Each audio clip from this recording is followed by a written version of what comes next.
to anyone listening, you 100% have a strength that you can utilize. And you don't have to stress of finding it. Just dare to take some time to reflect. Hey everyone, this is the podcast Strong and Insecure. Stark und unsicher is the original title in German, with me, Kerstin from Personal Skill Tree. This is our very first episode in English, and I'm very happy to introduce my first international guest on this podcast very shortly. We will speak about mental health, about finding your talent, and how after traveling and working all over the world, he had the idea to start a foundation which focuses on people and their stories. Are you ready to dive in? Enjoy listening. It's never too late. Yours, Kerstin.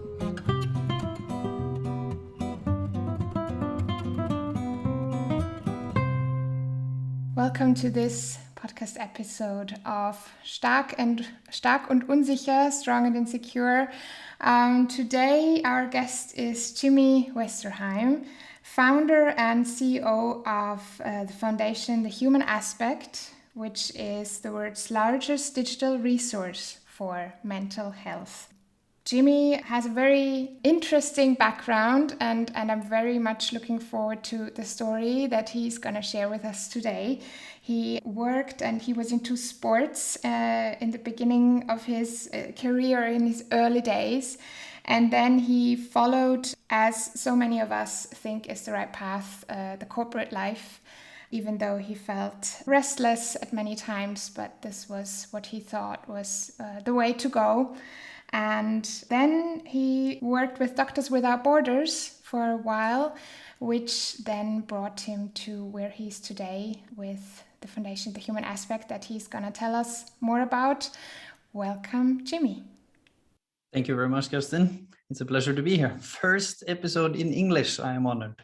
Yes, that's amazing. I'm looking forward to it so much.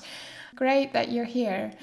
Okay, so you are the founder and CEO of The Human Aspect.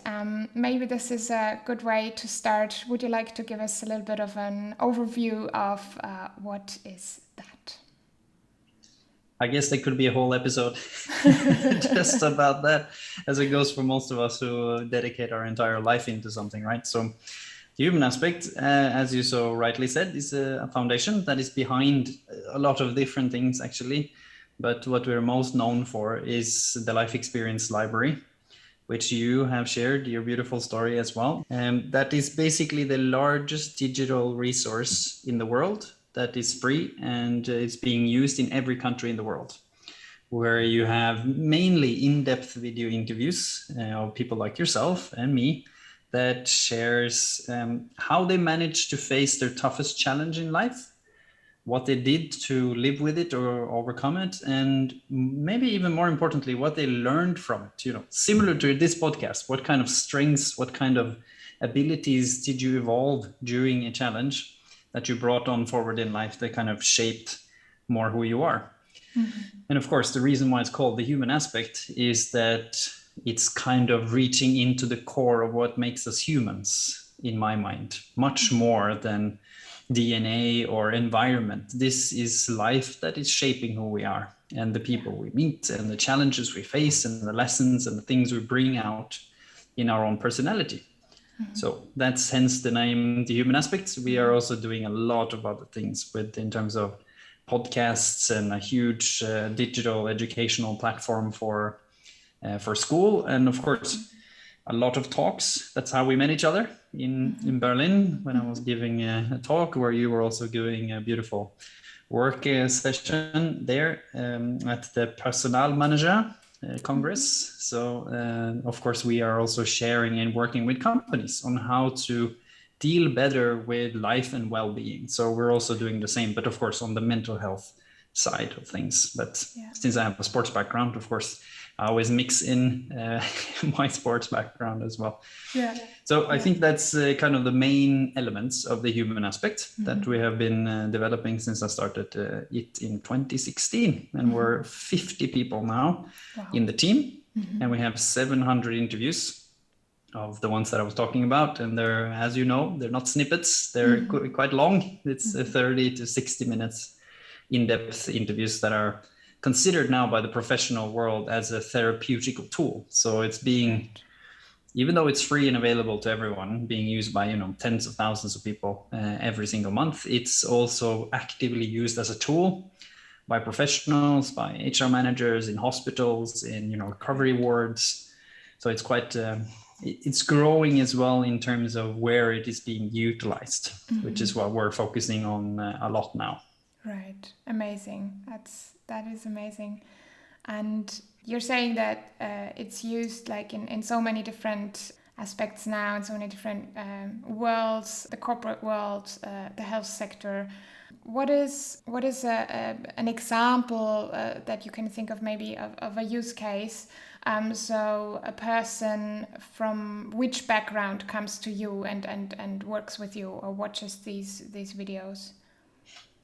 In general, of course, we have, since the big questions is what has been your life's toughest challenge, then it clearly says when we have 700 as well, we kind of touch upon most of life's most common challenges, in terms of depression, anxiety, grief, physical injuries, like I've gone through heavily myself as well, or illnesses, like cancer, but also rare illnesses. And it's also different forms of disabilities, of course, abuse, violence, war, conflict, refugees, identity crisis, and of course, burnout. That we also a heavy topic that we touched upon the Congress. Yeah. So basically everything. But in terms of the user case of where we're actively being used now, in addition to just inspire ordinary people to take a small step into their life, most of the time the interview itself is supposed to help someone to dare to realize that, hey, I actually have this challenge. Maybe it's about time I do something about it. Because it looks like these people that I'm watching have actually managed to move beyond it. And maybe those people feel that isn't possible. They feel maybe alone. And they feel quite helpless in the sense of not being able to utilize the resources around them in terms of help, family or professionals or potentially, as at least I know you and I believe, also the resources within yourself to take hold of trauma and take hold of things that you're carrying around, insecurities that we will talk much more about later, and realizing that our insecurities and our strengths are much closer than we think. They're normally quite well connected, that I think we'll talk more about in depth as well. But when it comes to all these professionals and these different things, like the biggest project we're doing now is that it's being implemented into high school and secondary school in the whole country in Norway, as a learning tool in every different subject. So you're going to English, social science, or history, and instead of doing a normal history lesson, you are this lesson watching an interview with reflectional questions and assignments and workshops in that session, to use the interview as kind of the core of that session within each subject. So suddenly, maybe in a year, you can maybe look at between 10 and 20 human aspect interviews in different subjects. So it's kind of connecting the real raw human story into education. Of course, to raise the level in terms of psychosocial knowledge with the kids, but also to activate them and realize what we just said, that we humans are more alike than we think, that the challenges we face are not necessarily something we should fear or something we should be so angry about, because maybe that's where we grow and that's where we find strength. So, and then of course, in general, just knowing more about illnesses like, like bipolar or ADHD that I have, and things that we're normally scared about and potentially bully other people for, or in terms of racism, discussing these important issues. So that's the biggest project, but we're also working with, as you said, HR managers in terms of teaching them how to use the tool when they face vulnerable employees that potentially could need it in a recovery process.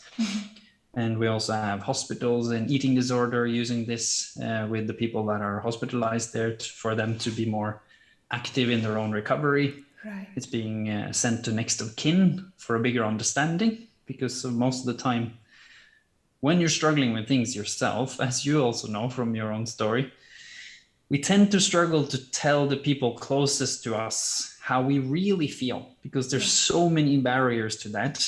Yeah. So allowing them to watch an interview with someone else in a similar situation might increase the understanding of a family member, which is essential in the communication and the connection between the people around you and yourself in a big recovery. So there's so many aspects. Like I said, we could talk about this for days. So that's kind of the main elements, is utilizing lived experience, basically, which is a well-known concept within psychology. This is just the first time in history that it's been digitized in such a structured way as we have done in the human aspect. Wow, that's amazing. And yeah, I've said it already, but I cannot say it enough how amazing I find it and how important this is, and how great that you that you brought and still are bringing this into the world. And now working with 50 people, as you said, it has been growing since 2016. And also connecting this to education, like the essential start of everything, right? And then connecting worlds is also something that I see here. As you said, like we're more alike than we often think or act probably on. And also the different worlds that you're connecting there, the corporate world, the educational world, sports, like everywhere where we go, everywhere where we spend time, where we interact with each other, or also probably spend time alone. It's always similar challenges that we face, and that's amazing. Yeah. You were saying that it's the world's largest digital resource for mental health, and you were also mentioning how many interviews you have, and I guess it's still growing, and you're still feeding this resource. What kind of resonance do you get? What kind of feedback do you get? Have you met people who were skeptical in the beginning and something changed? Sure. And we actually had a big team meeting yesterday with a lot of people here, where we were kind of reconnecting with the team because of COVID. Obviously, a lot of people have been working from home, so we haven't really had the same community feeling that we've been so good at before COVID. So yesterday we met together here in the main office in Oslo, and then I also brought in some ambassadors, people that we have interviewed like yourself, to share answers to a few questions, because a lot of people in the team have never met the ambassadors. They have edited it, or they have done the social media or something, but they haven't met the actual human. And it's so easy to forget sometimes that it's human beings. It's real raw stories. So when you meet these people in their vulnerability and their honesty, you're like, whoa, I kind of forgot, that it's real. So yesterday, both of them said, when I asked them, why did you say yes? Both of them said that they were scared in the beginning. And one of them talked about depression and anxiety, particularly also in the African community, where it's maybe a little bit more stigmatized, at least in her case. Right. And the other one was a man who spoke about anorexia, so eating disorder for a man. Right. And he's 20 years old. So it's very uncommon, on that side, sadly. At least people speaking out about it is quite fairly common that people have it. But so both of them said they were very stressed about it in that sense and scared. But the beautiful part was that God River, one of the ones sharing in terms of the African community, she hadn't told her family about her struggles at all. Her family knew that she had dropped out of school and that she was struggling and that she potentially were tired, with the word that they knew. And she knew that was a burnout. and anxiety and depression quite heavily. So she sent the interview to them, to her parents. Very scared she was when she did that. And actually her mom came back to her and said that she was proud. Nice. Which was extremely surprising for her, because she never saw that coming. Yeah. So that sometimes we underestimate the people around us. I was discussing this just now as well with my girlfriend from here, discussing yesterday, is that sometimes we think that we can't speak about these things because the people around us haven't shown us that they can carry it, right? So we feel so different and so alone. We're like, oh, I'm the only one thinking that vulnerability is a strength for a man and that we should be open. And suddenly we realize that maybe we just need to be in that energy to allow them to accept it. You know, I put out my interview today, again, a reminder, because this is an International Man's Day today. So I wrote a message about that. And in the subs, my grandfather, someone that has almost not even been in my life, someone who has been quite a cruel character to my mom and my grandmother and to people that have had a tough life and struggled with, alcoholism and some drug abuse and things over his time. Obviously had some demons and a rough life. And he's like 80 plus. And he wrote, I am very proud of you, smiley face with hearts in his eyes. Oh my God. In the comments of my interview. Whoa. Which again kind of proves the point that I think it's essential, even though people might be skeptical in the beginning when they're asked, potentially like yourself, scared, like myself, scared when I was supposed to put it out. Yeah. I think it's even useful for the ones that are skeptical, because most of the skepticism comes from fear, not necessarily from not believing in the concept. I think I've never met a person who didn't believe in the concept of saying that, interviewing people about how they manage to face certain challenges and sharing that with the world so others can learn from it. It is quite a difficult concept to not like, True. but it's a lot of people are stressed and fearful, and a lot of people also potentially sometimes are scared of what people will think, and a lot of people are also scared about showing what they consider to be a vulnerability that in some parts of society still is seen as a weakness and a clear element that you don't show, which it's a bit the main reason I think why people are skeptical. But we still have, of course, we have had people, we have interviewed over 700 people that's been interviewed, people that have been so skeptical that they've been too scared to release it. Okay. Some people have thought that maybe it was too personal in that sense. Yeah. But we're talking, 5 people out of 700. So whatever reason they had, it was probably just not the right timing, which is perfectly fine, so that will obviously just happen when you interview that many people. But most of them have all shared it and come back with quite an interesting wow, in the sense of not being prepared for how many people would reach out. Also, Leon, he said, he had several hundred messages on his Instagram. This, normal young man of the age of 20, of people that opened up to him saying that they were in similar situation and they didn't know who to talk to. Wow. Okay. So I think the fear was very quickly overcome when they shared their story, at least for the ones that we have spoken to the most. So nice.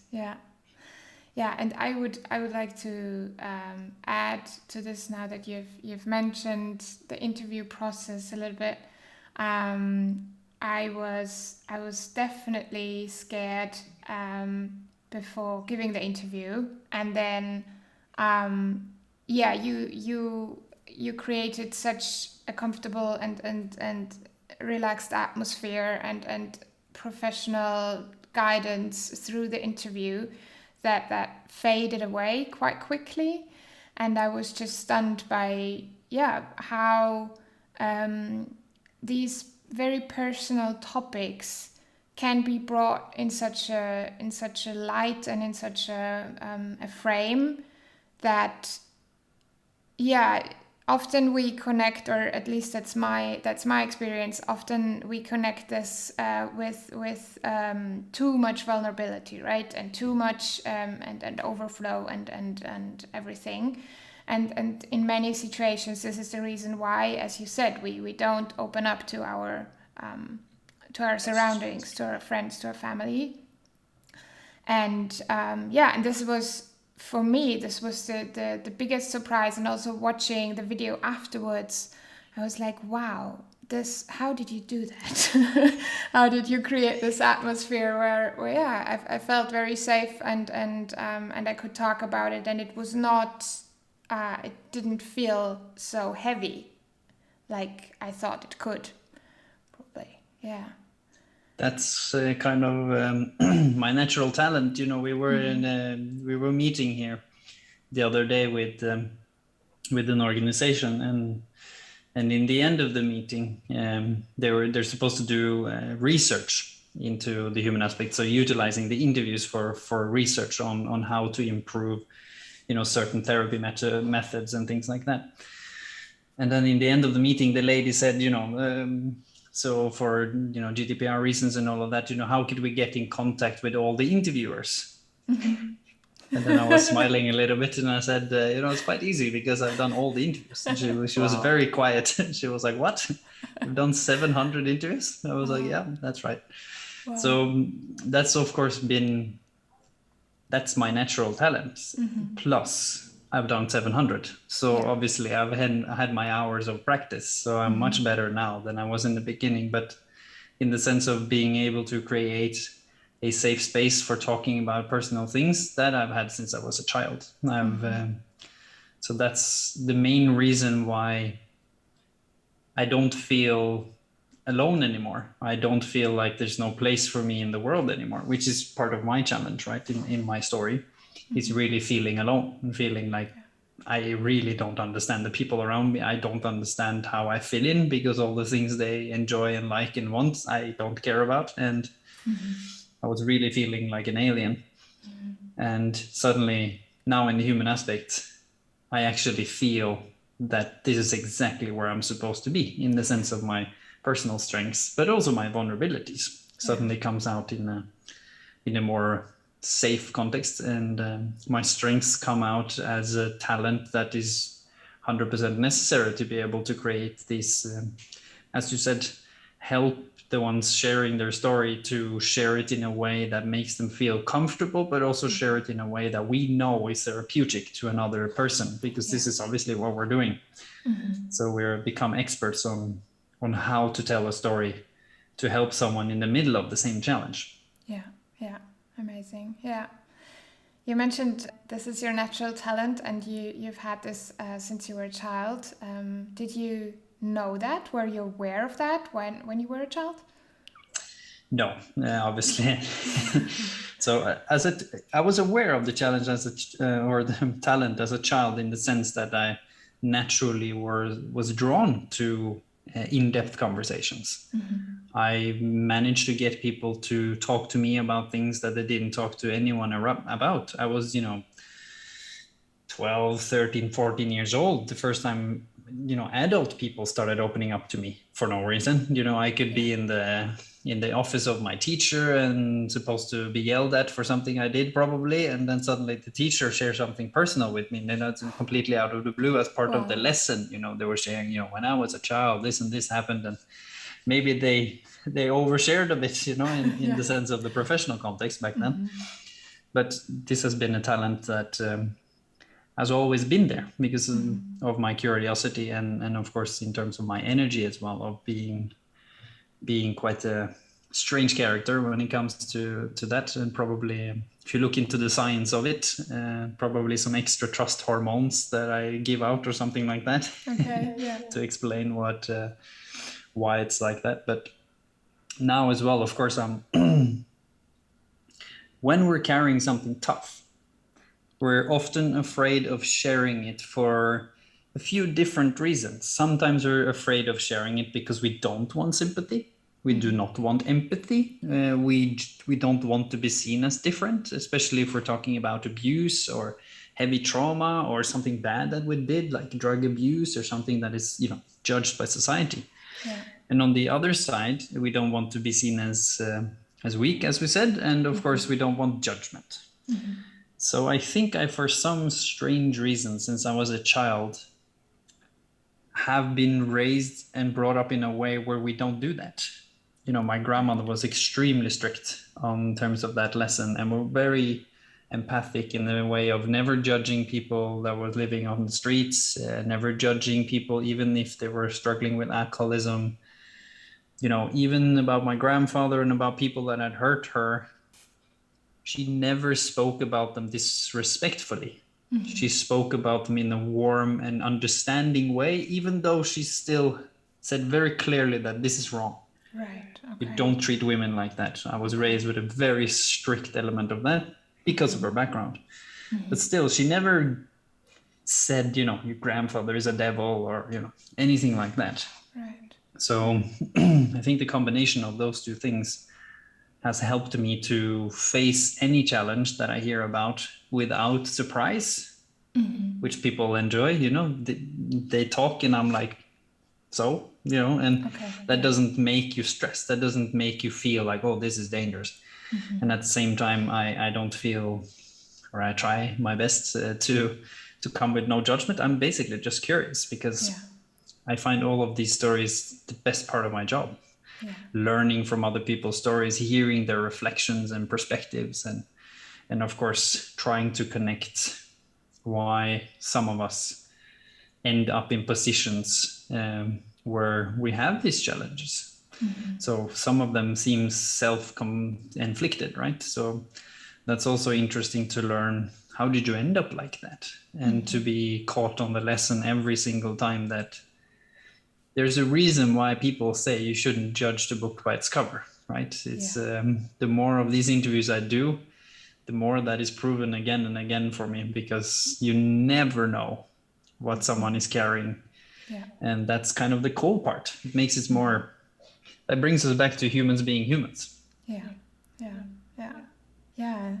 that you found your place in the world with the human aspect, and you can bring your natural talent to life, and you can put your strengths into practice. Now you've mentioned, we've already said before, you followed the corporate life before, you felt restless, and you started off with sports. Do you want to share a little bit of that, like what happened before you found your place? And misunderstand me correctly, as I've always said, and as you said so beautifully when we started preparing for the podcast as well. Even though I found my place, doesn't mean that I'm not insecure or feeling sense of hopelessness, or sometimes feel like I'm not the right person as well. Okay. Believe me, I do. But when it comes to the interview itself, that's where I always feel comfortable, because this is who I am. But everything else, so being the CEO and leading a big group of people and responsibilities and all of those things, I am definitely in the spectrum of human emotions. But yes, first and foremost, in my story, I share that when I was 13 years old, after a very long time of feeling like I was not fitting in the countryside of Norway, bullied heavily, I was in the path of feeling that I didn't want to live anymore. I was kind of tired of life very early, and didn't see any form of change coming my way. So that's when I was sitting in this tree that I'm sharing that I was suicidal and planning my own suicide. So I was quite lucky to survive that because my grandmother kind of saw me in a decisive moment, opened the box a little bit, but not fully. But after that, my mind was set to sports. There was this one place in the world, as I saw it back then, where I fitted in the sense that my performances decided my value. So if I was good, no one could take that away from me. That's why I liked math, and that's why I liked sports. 3 + 3 is 6. If you have all the answers correctly, it's an A. No one can take it away from you. But I felt in everything else that was subjective, when it was about people's opinion about me, deciding if I get the right grade, or deciding if I was the right potential boyfriend, or deciding if I was the right friend or not, or if I was cool or not. I didn't like that world. I liked the world where it was up to me to define my own value. So in the sports field, perfect. And I had ADHD. I had a biological father that didn't want anything to do with me, that I wanted to impress. And I had all these bullies that I wanted to kind of prove wrong. So I had a massive need to prove myself. And that came out in the sports field. So I was quite good at it. I was very good at it at one point. And that drove me into, athletes college, moving out very early from home, taking away from a lot of trauma that was happening at the home. Even though it was a stable home, I was creating tension there myself, especially with some of the people close to me, my mom and other people. So it was very healthy for me to move out, let's say. And from there, I was a little bit unfortunate to get injured and have something called mononucleosis, like a kissing disease. It's quite normal for athletes. Okay. So autoimmune disease that kind of makes you very vulnerable to illness. So I couldn't carry on my sports career. So then I went into the special forces, and because it's mandatory in Norway for 1 year. And I ended up becoming, I didn't want to be a soldier, obviously, coming from a background of not really wanting to hurt people, more wanting to help people. I ended up then becoming a rescue diver in the Coast Guard. Now I didn't really know what to do with my life at this point. So I was extremely insecure in that sense of really not knowing where I was supposed to be. And with a massive pressure from, I don't know if it was from people or society or myself, to be honest, but I was very good in school. So a lot of people probably put their hopes in me that I was supposed to be something. People have a tendency to say that, even though I was a problem maker. People will always, my teachers and everybody was still, there's something with this kid that there was an expectation there. So then I thought, okay, I need to go to school. This is, what I've been told my whole life. Education is the way to success. So I entered into shipping. Was supposed to be 1 year in Norway and then 2 years in Southampton in England. And after just 1 year in school, I was actually, as a nobody from the countryside, I was headhunted by the biggest shipping company in the world. So I was lucky that the big CEO came to our school, had a talk. I was this trusting, curious, weird kid. I came out and asked him a lot of questions, so he remembered me. And then he asked if there was some talented people in the class because they were hiring. And I was one of the people that was recommended by the teacher. And then suddenly I had a job at the age of 21, full time. And, the dream job of even people 5 years older than me. So in that sense, extremely insecure. I remember walking around the office kind of thinking that, when are they going to figure out that they hired the wrong person? When are they going to figure out that they mixed up the names or something? That it was like, well, it can't be this person. I remember buying a suit, the first suit that I had since my communion. I literally felt like a kid that I borrowed the suit of my dad to go to an interview. I did not feel comfortable at all in this place. Shipping, suits, alcohol. I wasn't even drinking. The next person was 10 years older than me. A very intimidating place to be. But at the same time, I really wanted to prove myself. And I've always wanted to be grown up. So in that sense, I kind of just took the challenge, even though I was insecure. And for the next 6, almost 7 years, I was in international shipping while I was still doing a lot of sports and taking education in leadership and communication on the side, and doing a lot of things with my ADHD. There's always time for space for more things. And I ended up in Singapore being an expat in the age of 27, kind of the ultimate dream life of society, right? Making more money than my whole family all combined, and contributing to my little bit more poor family, the one buying the coolest Christmas gifts and kind of trying to give back, let's say, in that sense. And that's where, life came and slapped me in the head and pulled me out of it.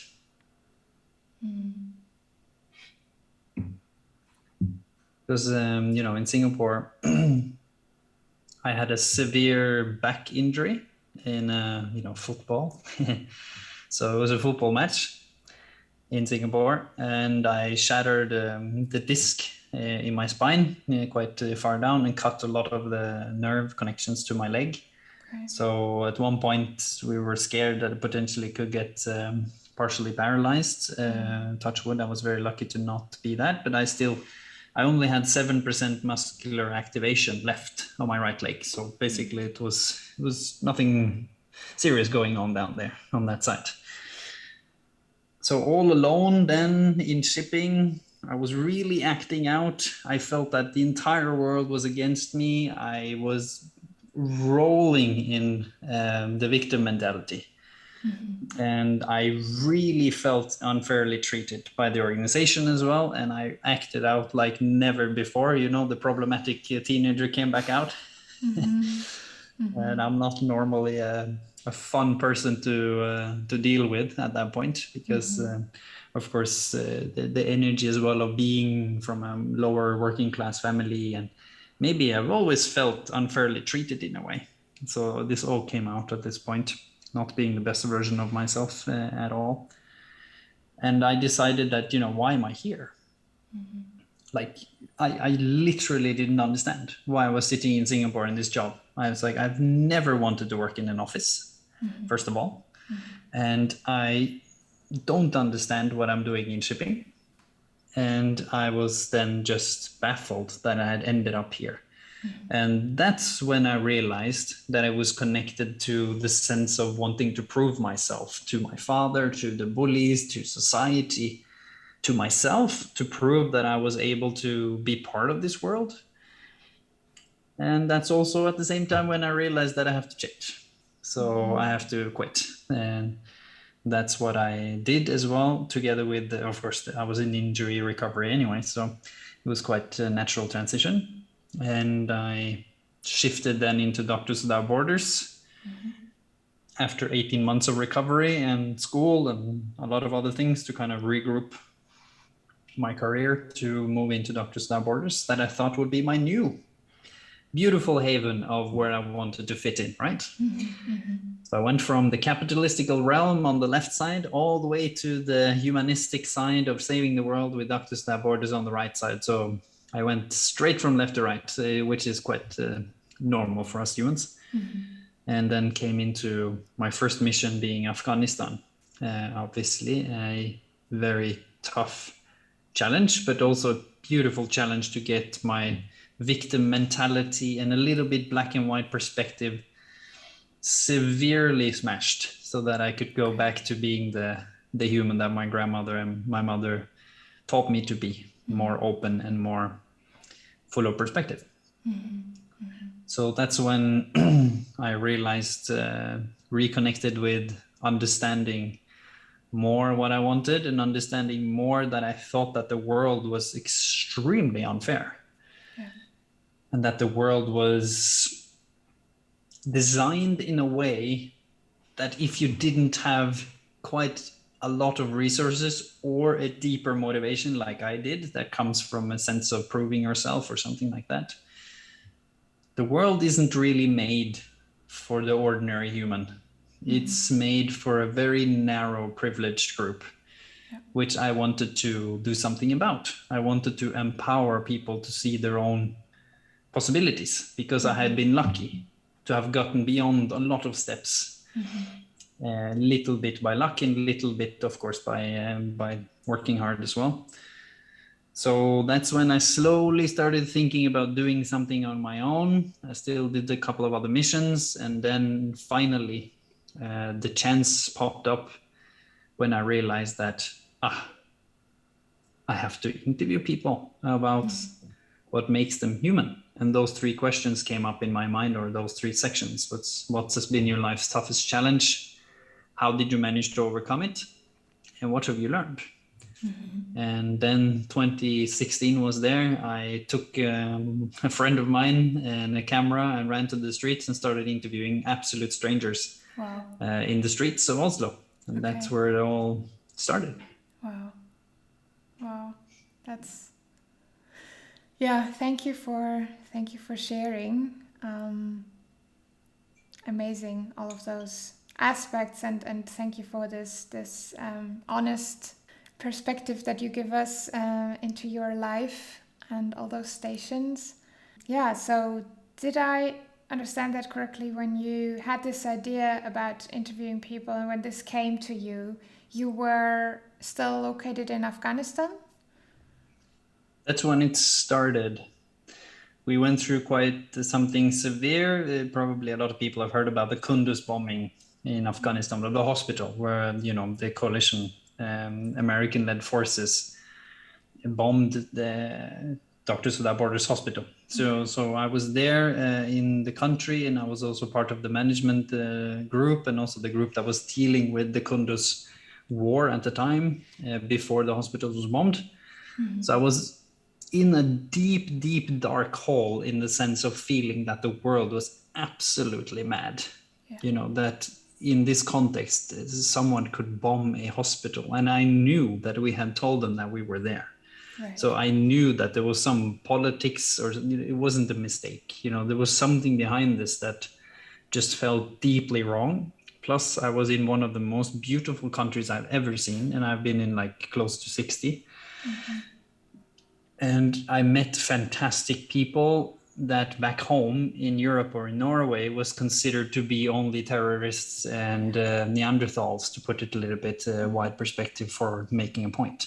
Yeah. But they were not seen as evolved people. They were seen as living in traditional past, right? And that is also present in Afghanistan, obviously, and it come out a little bit more clearly now with Taliban taking over again. But at the same time, I met fantastic young people, dreamers, visionaries. I learned more about family values and humility and care, and the ability to share what you have in Afghanistan more than I've ever done in Norway.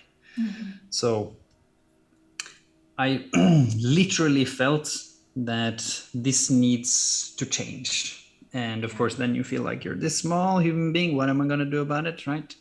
And then I watched the documentary Human right after this, beautiful documentary that I recommend everybody to look at. It's for free and it's on YouTube. It's very long, but I've seen it too many times. So start looking at it and you will see what happens.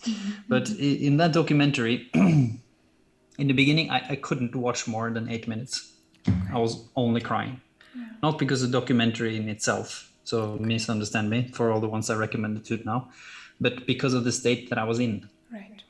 I was in a state of mind where everything just felt completely meaningless. Like I had lost friends, I had lost the truth, I had lost everything there in Afghanistan, I felt.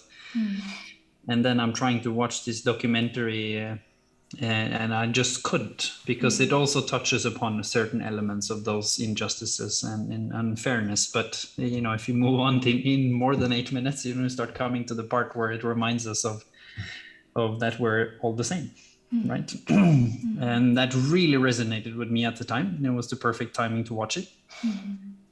And that's when the idea started blooming in my head. But I was still there for a mission, so I had things to do, so like we humans get distracted again from our idea. And then it came back when I came back to Norway after a year in Afghanistan and another 2 months mission in Greece with the refugees there. And then I came back to Oslo and I had 2 months before the next mission to Syria. And that's of course when 2 months, ADHD, nothing to do. That kind of brings you into an interesting state of mind. So that's when I realized, I just have to try. And I was sitting at the airport. I actually told this story yesterday, and it's quite a long time ago since I've told the story before I told it yesterday. was sitting in the airport. I was going from the capital of Oslo to the west side of Norway, and there was a beautiful piano that was placed in the airport. And it says, play me if you have something to tell. It's one of those gimmicks. And I walked past it and there was no one there. And I was just thinking in my mind, it would be really nice if someone who really knows how to play, because I don't, sat down and played, right? It's nice. It's 1 hour to the plane. And then I will buy something to drink. I came back, and before I saw who was playing, I heard the music. Right. It was this absolutely phenomenal, classical, beautiful sound. And then I had an expectation of who was sitting there. I was thinking, minimum 35, probably 50, someone who has played their entire life. And when I turned the corner, there was sitting someone in an army soldier's uniform, being 19 years old. Wow. And I could also then see that, it was from the Norwegian army. I just came from it. So, and then suddenly I was very surprised. I was like, there's something here. And then I said to myself, this person has to have a story. I have to start this now. So I just went up to him and I asked him, okay, can I interview you for this project? He probably must have thought I was absolutely out there, but he said yes. Wow.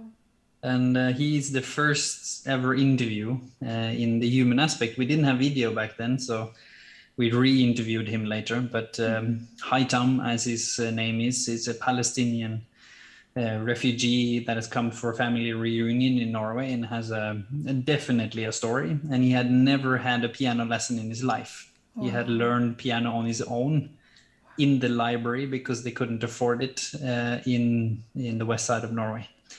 So it's a very good first story that reminds us of why we should all remind ourselves that we are the same. Yeah. So that's actually the start of the real raw start of the human aspect. Wow. Wow. So beautiful. I have goosebumps. Thank you for sharing that. Yeah. I can literally see the piano and the airport and the men playing there. I will show you the video. I'm looking forward to that. Very nice. All right. And then you started and you said something that I think is so important, also for everyone who's listening, and also for me as a reminder, when we have these ideas, and then you just started. Yeah. I said that yesterday as well to the team, that we all have ideas. I have no number in all the crazy ideas that I've had in my life, right? And we all had ideas, and some of them were written down, some of them we started, some of them was just a thought there and then it disappeared. Yeah. Some of them we even gave away to other people for them to do. Yeah. But this time I just did it, and when we did it, there was a certain amount of things that happened after that kind of made it capitalize. First, it was interviewing Haitam, and when I came, we were inspired by Humans for Humans at the time, the Humans of New York, sorry. So this beautiful Instagram account where they take pictures of ordinary people and they write part of their story, right? Mm-hmm.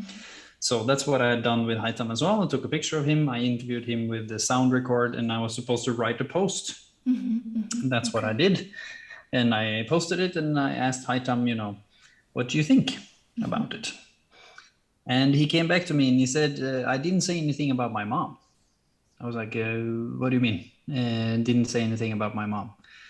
And in his story, he had told a story where his dad was the villain. It's a family reunion. His dad had already found another family. So he was basically saying, welcome to Norway. This is my gift to you. Goodbye. To make it very short. Mm-hmm. And in my text, I had written loving mother. But he had never said anything about his mom. Positive or negative. And suddenly I realized you can't write someone else's story. Yeah. They will have to tell it. Yeah. And that's when I realized that we have to move on into camera. Right.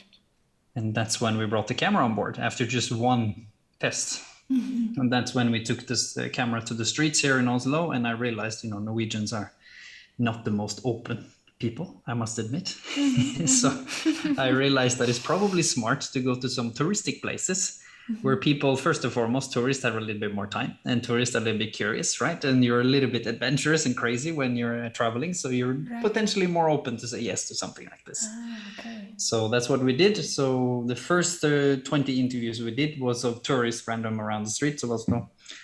And I sent some of these recordings to friends of mine to get feedback, because I don't like spending time on things that I don't fully believe in. So I want to check if this is something worth checking out. And a friend of mine, a journalist, came back to me and he said, the email opened, said, "Is this a joke?" Question mark. And I was like, mildly offended, you could say. I was like, what do you mean? He said, "Have you interviewed your cousin and you're pretending that you've never met this person?" And I was like, no, you clearly see that this is a random, right, in the interview, because I, spoke to them almost from the beginning with the camera on. And he said, first of all, the camera quality is shit and all of that, but that you can fix. But he said, I've never seen anyone manage to get people to open up that quickly. Wow. And to get people to talk about those things. You have to do something about this, he said. Yeah.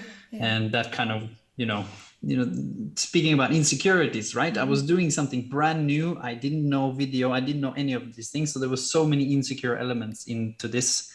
So I was so insecure if this was good, because I'd never done anything like this. I was thinking, is this good? Are they open? Are they not? Is it interesting? Is it not? I have no idea. And the second he said that, someone who is in a position of being a journalist, interviewing people, then obviously for the newspapers and TV and things, my security came back, and I was like, whoa, I'm good at this. I've always been good at this. Everybody I interviewed told me after, they were like, why did I say that to you? That's so weird. I've never, a couple of them said, I've never said that out loud ever. Yeah. And suddenly I realized, there's something here. Nice. So I am a doer, obviously. So very quickly, I managed to convince a company in Norway, a digital company in Norway, to build the whole platform. I pitched the idea pro bono. They were like, we would love to be part of this. Let's build it. Wow. And they joined in, called Design Container, a fantastic small company here in Oslo. And 2 months later, the first life experience library was up already in just 2 months. And I was also 2 months in Syria in the middle here, interviewing people there and buying the domain, dealing with the design agency, and doing all of those things while I was working for Doctors Without Borders. And 2 months and 2 months and 2 weeks, I think, after we launched it, 22nd of December 2016, it was live. Amazing. So that was quite a ride. And then I came back from Doctors Without Borders, still just feeling like this was just a, like a blog, like a hobby, cool project. I've always done more than one thing, so that wasn't new.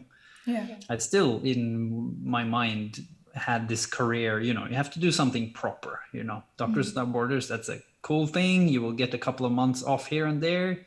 You can do interviews while you're in the field, right? This is perfect. But when I came back home and it was launched, the immense feedback we got right away from Facebook and from the world just made me realize that, all right, let's do this. So I just quit Doctors Without Borders, and I said, okay, all in. Wow. And with no knowledge about what to do, went all in. I convinced a friend of mine 2 weeks later to join me as kind of my co-founder at the time. And we started the journey of building a proper team and clawing our way to where we are today, 5 years later, step by step, and very heavy steps sometimes, but worth it. Amazing. So it started out as a project, as you said, as a blog, kind of a hobby in your mind, and then you were the one who decided to change that, right? To say, okay, I'm gonna go all in. And I think that's also so important to remind ourselves of that it is us who decides upon these categories. Like someone who loves doing something, and then we often say, but that's only a hobby. that is our decision to make. And you decided that you wanted to make a job out of it.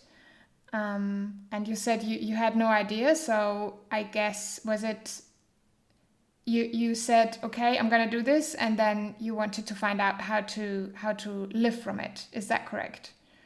Something like that, yeah. And of course, I was and still is extremely privileged to be able to do that. I'm coming from a humble background, but I had been in shipping for 6-7 years. So I was lucky enough to have, made some money and saved some money so that I would be able to, for quite a while to live without a salary. Yeah.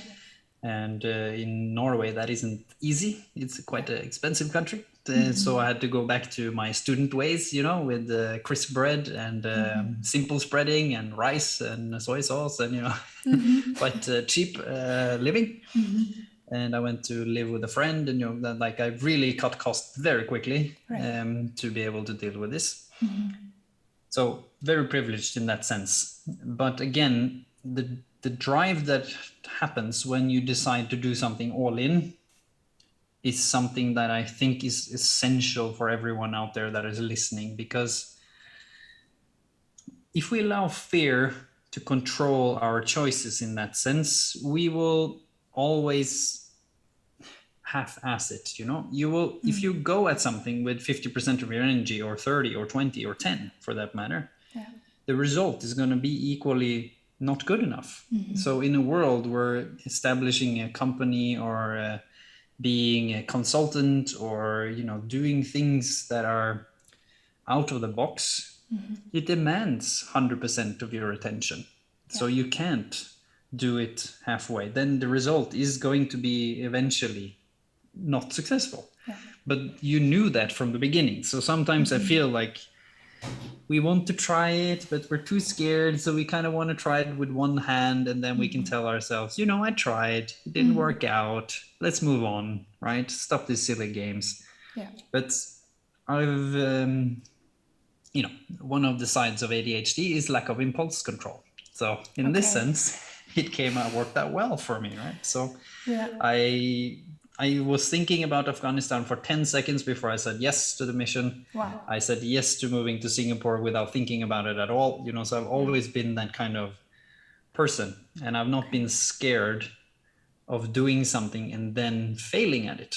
Yeah. Because if I fail, when I said yes to taking the full-time job at the age of 21, I was super scared. But I just said yes. And then I was thinking, okay, what do I have to lose? If it doesn't go the way, then I'll go back to school. That's kind of the worst that could happen. It wasn't really scary. Yeah.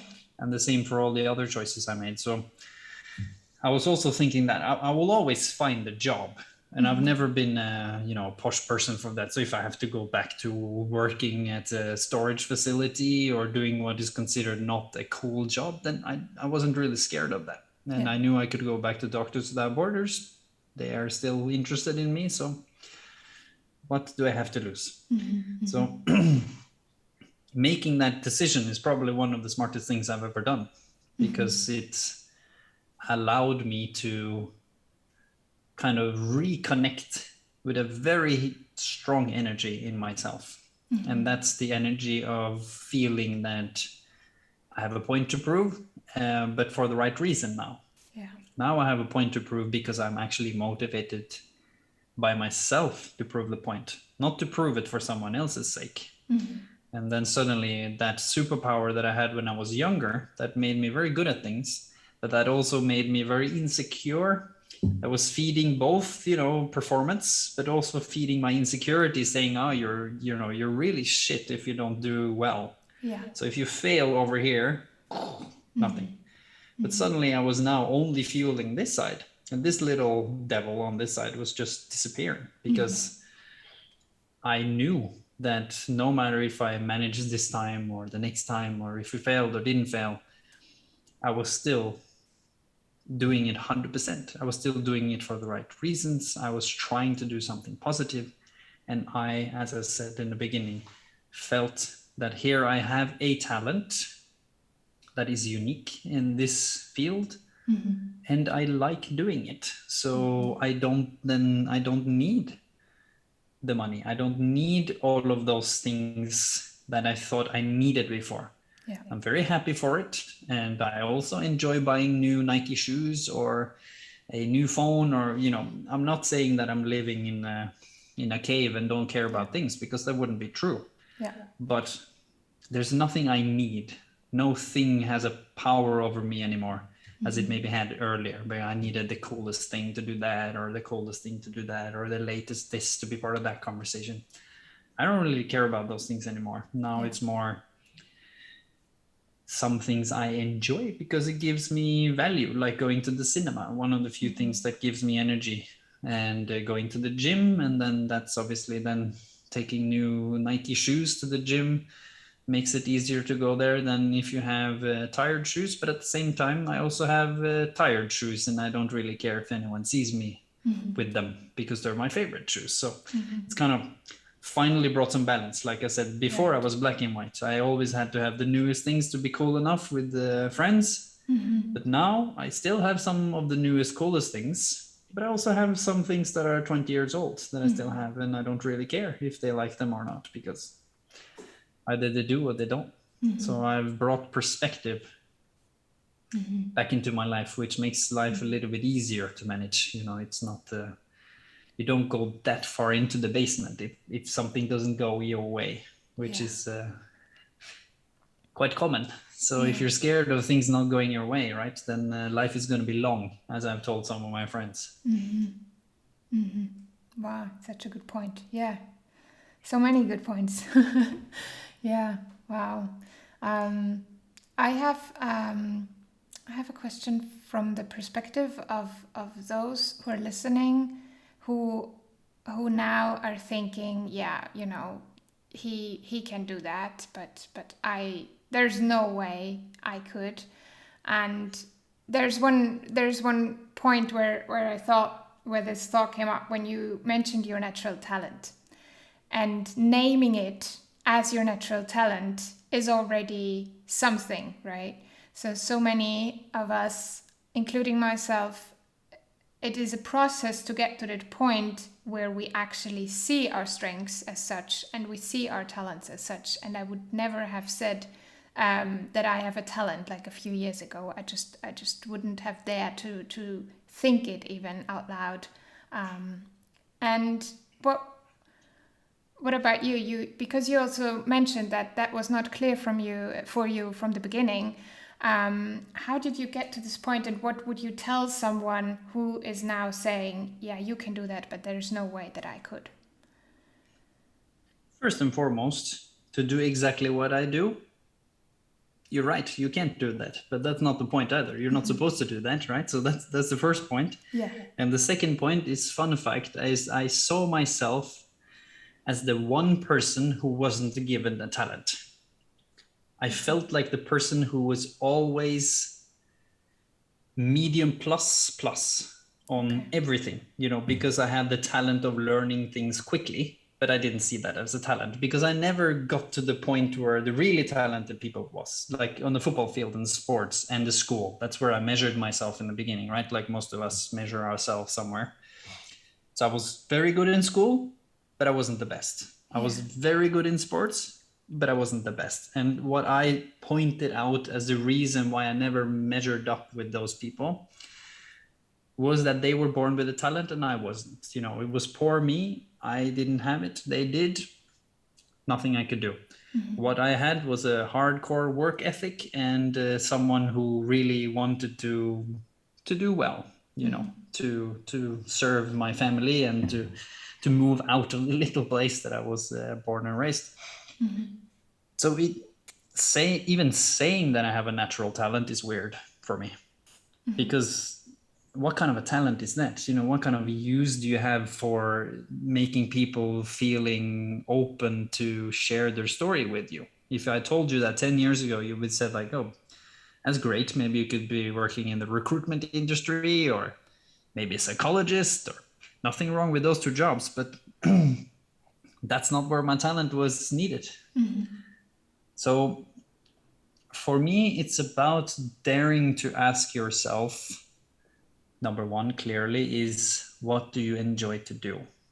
look back in your life, start looking at different things that you have done where you felt that it was effortless in the sense of that you wanted to do it, even though it was tough, even though it was hard, you still enjoyed it. Yeah. That's one angle. And another angle is, of course, life. Which talent have you been forced to forge from the challenges that you faced? Right.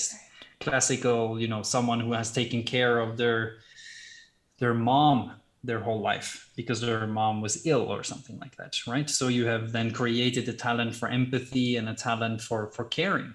So maybe you should work in that field, line of business, right? Mm-hmm. You have been someone who helped your dad working or your mom working in their shop because you were 8 years old because you needed the money. Mm-hmm. So you've always learned to sell things to people. You learn to communicate. Okay, maybe you're going in, right?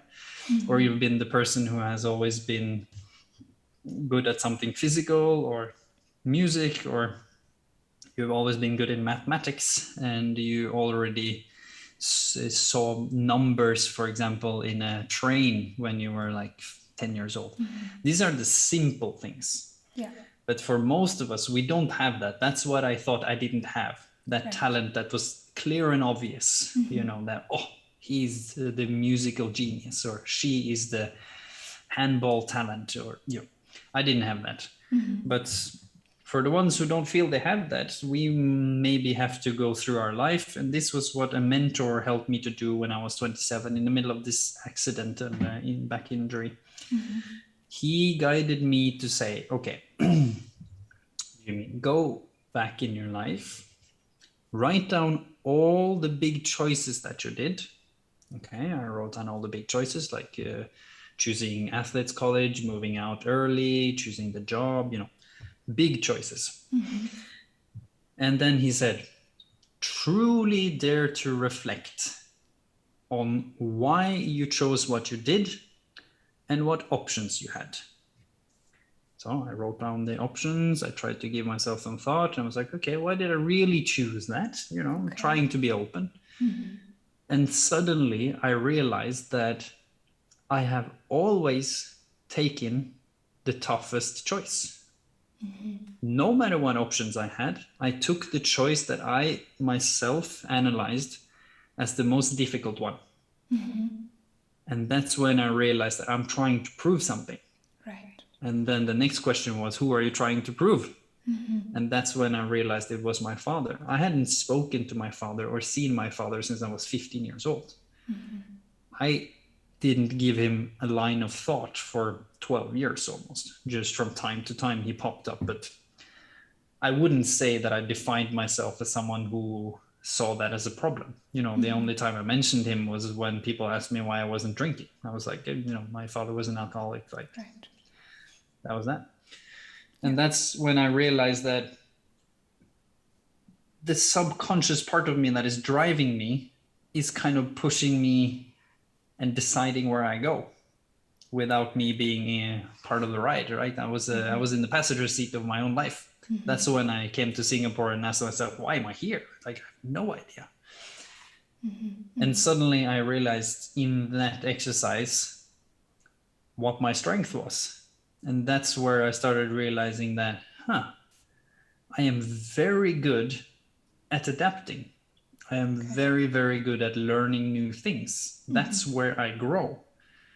So I need to kind of change the environment quickly and have a complex job. Yeah. Because if not, I kind of stop. So, some people are very good at fine-tuning their skills, right? Like mm-hmm. a violin player that will, tweak that 0.00001% mm-hmm. to become the best. Mm-hmm. That's never been my thing.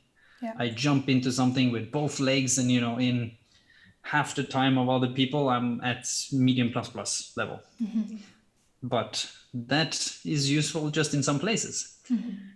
So that's when I started realizing that. And I was like, okay, Doctors Without Borders is a new country, quite often. It's a new context, it's a new challenge, but it's a similar job. So some stability, right. But a lot of uncertainty, which I enjoyed.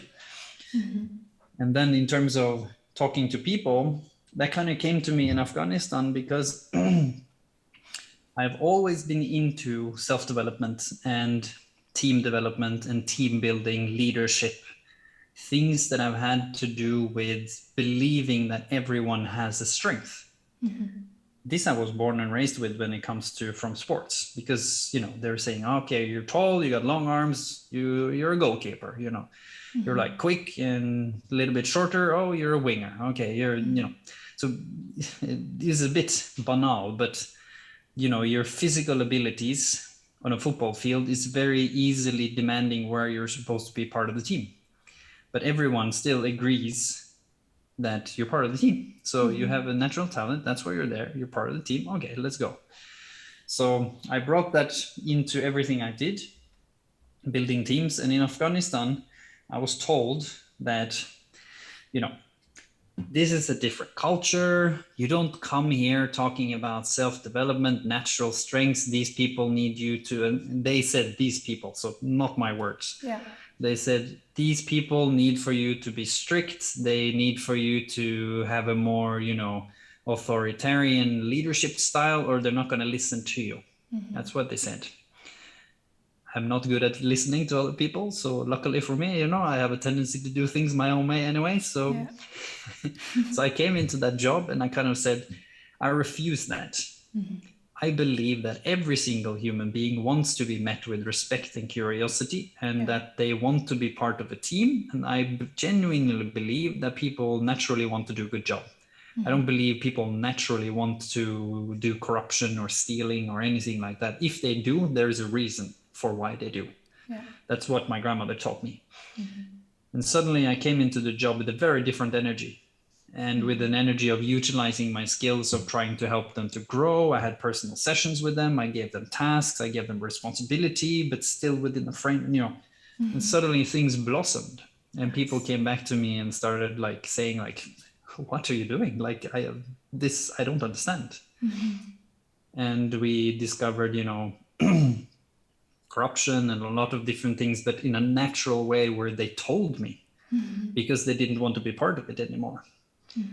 So suddenly I also then realized that, okay, building teams and motivating people is a talent I have. So building something is a talent I have. And then, of course, eventually came that people open up to me. People have always done that. And I've always been curious in people. So when I saw this documentary of human, I was then shown that that is also an ability in film, like in the storytelling business. Yeah. So I'd always been a speaker, giving talks and things.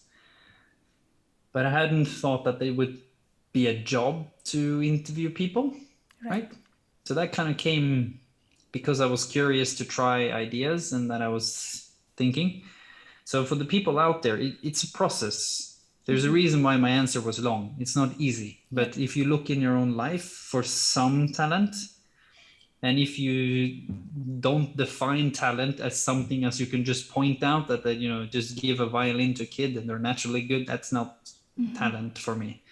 We're all born with strengths. For example, the Gallup Strength Builder or test, or the VIA Core Strengths test, and there's two very famous tests that you can do that kind of shows your natural abilities that I also took. And I was very into those things, as I said, curious to look in myself what I was good at and what I wasn't. And I think one of the most important things to be able to give those space is to dare to say to yourself that your weaknesses doesn't matter. You're not brought into this life to carrying around your weaknesses, because we can't be good at everything. So if you have a friend, ask yourself, why do you enjoy hanging out with them? Is it because their weaknesses are so low? Or is it because they have some form of high level natural ability that you enjoy? They're funny, they're caring, they're always active, or they bring out the best in you, or they're nice to talk to. It's always the positive side that brings you to people. So why should you think that what brings you value in the world is to make sure that your weaknesses are not so bad. No. So I've dared in my whole life actually to bring out my talents and my natural abilities and my opinions to some people's frustration from time to time, quite shamelessly. And that has helped me to at least dare to explore things. Because if I didn't dare to take the job in Singapore or in shipping and dare to go to the Coast Guard or athletes college, and I wouldn't have learned that talent is more about something you harness and something everyone has. Some talents are just more clear than others, and some talents are working class talents, you could say, you know, things that you have them, they're there, but they're not necessarily seen all that natural. Right. So I think that was kind of the essential part for me. So if you're out there, like, every single human being has something that you're supposed to bring to this world. So it's just about you defining that world around you. If you want to be the best nurse that you can be, you are literally a life changer. Because anyone who's ever been to a hospital and that needs care knows that the nurse is just as important as the doctor, not if potentially even more, right? Sometimes. And that goes for sometimes the bus driver, you know, the bus driver that waits for you for that 5 seconds when you're running to make a job interview. Saved your day that day, right? Or the person in the supermarket that is nice to when you come in to buy groceries and you have a shitty day, that actually says, you know, hello, how are you? And make a joke about something you're buying. Or every single person has something. It's when we allow society to define what is successful and what is good and what is not good enough. That's when we kind of boil away in thinking that we're not good enough for that. I have no talents, or and I have, you know, literally lived in that self-pity world, and also in that, as I said, energy of feeling like a victim of the world. So to anyone listening, you 100% have a strength that you can utilize, and you don't have to stress of finding it. Just dare to take some time to reflect, and try the exercise in terms of your biggest choices as well, and also the VIA strength and Gallup strength test. It's quite useful. Great. Thank you so much for reminding us of all of those so important aspects, and for sharing your many talents with us and changing the world, literally changing the world every day with all that you do. That is amazing. And thank you so much for being here in this podcast. I'm very honored, and and it was such a great conversation. I enjoyed it a lot. And I would like to come to my last question that I have for all of my podcast guests. And that consists of 3 parts, actually. And I always introduce the question by saying maybe we can find one word as an answer for each of the questions, but if not, that's completely fine too. What is not my talent? Answering short, right? So now everyone knows. Nice. All right, last question. What is your biggest strength, your biggest personal strength? What is your biggest insecurity? And part 3, what do you consider as the biggest superpower for us as a society of tomorrow? Biggest strength in my sense is then, of course, that I have the ability to make other people feel comfortable and also feel that they are seen, I think is the best description, that they feel a little bit inspired. Biggest insecurity, I think that I've always had a feeling that no matter how much talent or how much hard work I do, it won't be enough. Has been an insecurity. Not enough to be able to keep a family, not enough to be a good enough friend, sister, brother, not enough to lead the human aspect, you know.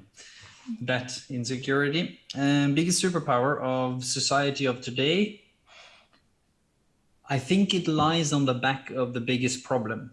The biggest superpower we have is that we have never been more connected. At the same time, we have never been more disconnected. So it's literally never in history been easier to connect with other human beings, aka what we're doing right now, right? Digital chatting, podcasting over the internet, social media, all those elements. But at the same time, we've never lived more fragmented in our own perception and in our own awareness, right? We were talking earlier in the office about Apple Watch being connected to your phone. And I said that, I would never want anything like that, because it literally makes me constantly living in the world of notifications and things, and not being present in where I am, in the people in front of me or the task in front of me. So I feel I get less effective using this tool for efficiency. So it's quite the paradox. But I think that is probably also our biggest strength, is that if we manage to utilize this in the way, for example, we're trying in the human aspect, and in the way you and I are doing now, where we're creating content over this beautiful technology, I think that is the way that we can kind of solve the big problems, both in terms of environment, and in terms of mental health, in terms of awareness, and COVID for that matter, and all the other things that they're meeting. We're literally having the solution in our hand, but I don't think we're using it in the way that creates the most positive results at this moment. Yeah. Very good point. Yeah. All right. Where can we find the human aspect for everyone who has been listening and is now thinking, okay, I want to see what this looks like? Luckily, that is thehumanaspect.com. So it's quite easy. Nice. And of course, it's the human aspect on LinkedIn, Facebook, Instagram, everywhere, YouTube, that's, you will find the human aspect. Everything is just for free, of course. So everything is available. Your interview is coming soon. So for the ones who have followed you for a while as well, then they will know potentially even more about you. So that's fantastic. And of course, you can also find me, of course. My name is Jimmy Westerheim. Very easy to find. So just send me a message or reach out if you have any questions or anything. That is just a pleasure, or just to give your honest feedback on how you thought this podcast was. Thank you so much, Jimmy. Thank you for all your time and all of the sharing, and for all of what you do for us and for our world. Thank you so much. Thank you so much, Kerstin, and thank you for everything that you do as well. I wanted to be part of the podcast from the first second you asked in Berlin. So looking forward to this now for a couple of months. Thanks. Thank you so much. All the best to you. Thank you.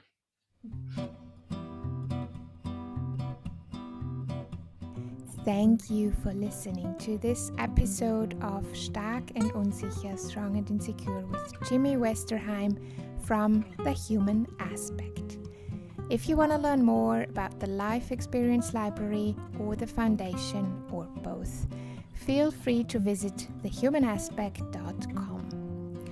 And now I'm very curious about your takeaways from this episode, especially with all the practical exercises that Jimmy shared and his life experiences that he shared with us on this podcast. I'm always happy to read from you, so I will personally reply to every message. And so just feel free to reach out to Kerstin at personalskilltree.com to share your thoughts. And if you happen to feel unhappy in your current job situation, if deep inside of you there is this urge to try something else, and you feel that there's more for you out there, then visit personalskilltree.com/English to find out more about Skilltree programs, also in the English language. And now I wish you a soulful time wherever you are in the world. It's never too late. Yours, Kerstin.